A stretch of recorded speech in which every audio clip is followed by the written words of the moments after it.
Mother earth's on cafe म्हणजेच M cafe. नमस्कार. आज मी चिपळूणहून मुंबईला येताना कोलाडपासून जवळपास 3 किलोमीटर अंतरावर एम कॅफे या रेस्टॉरंटमध्ये आम्हाला चविष्ट आणि छान जेवणाचं एक छान असं डेस्टिनेशन मिळालं आहे. खूप सुंदर ह्यांचा ॲम्बियन्स आहे आणि तुम्ही जर रस्त्याने जात असाल ना तर असं वाटेल की बाजूला असे मोठे मोठे सिलेंडर्ससारखं आहे, पेट्रोल पंप आहे, तर त्याच्या मागे हा एम कॅफे अतिशय सुंदर ॲम्बियन्स असलेलं रेस्टॉरंट आहे.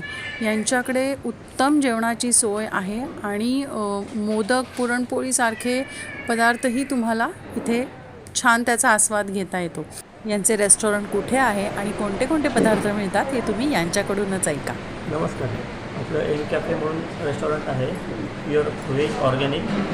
कोलाडच्या पुढे 3 किलोमीटरवरती आपलं आहे. इथे पूर्ण व्हेज आणि महाराष्ट्रीयन फूड तुम्हाला अवेलेबल होईल. घरगुती फूड आहे आणि प्युअर व्हेज आहे.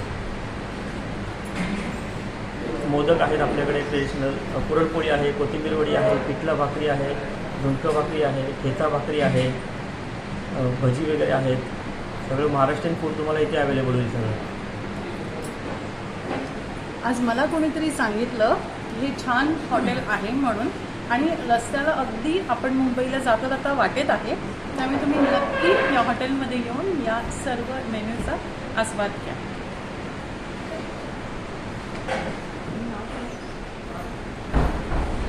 या रेस्टॉरंटचा असलेला जो परिसर आहे हा स्वच्छ आहे आणि मुख्य म्हणजे इथे ज्या बायका स्वयंपाक करतात या इथल्याच जवळच्या आहेत आणि त्या जे ऑर्गॅनिक पद्धतीने धान्य तयार होतं त्याच्यापासून स्वयंपाक बनवतात. ह्यांचा नेहमीचा एक मेन्यू ठरलेला असतो, किंवा आज जेव्हा आम्ही गेलो तेव्हा ठेचा भाकरी असं एक स्पेशल थाळी होती, किंवा मग भुर्जी आणि भाकरी असं असतं. तर अशा प्रकारे त्यांच्याकडे वेगवेगळे मेन्यू सतत असतात. तर जर ह्या चिपळूण टू मुंबई तुम्ही प्रवास करत असाल तर एम कॅफेला नक्की भेट द्या आणि या जेवणाचा आनंद घ्या. हा कुठलाही प्रमोशनल व्हिडिओ नाही आहे. मला इथला एक्सपिरियन्स जेन्युइनली आवडला म्हणून मी तुमच्यासोबत शेअर केला.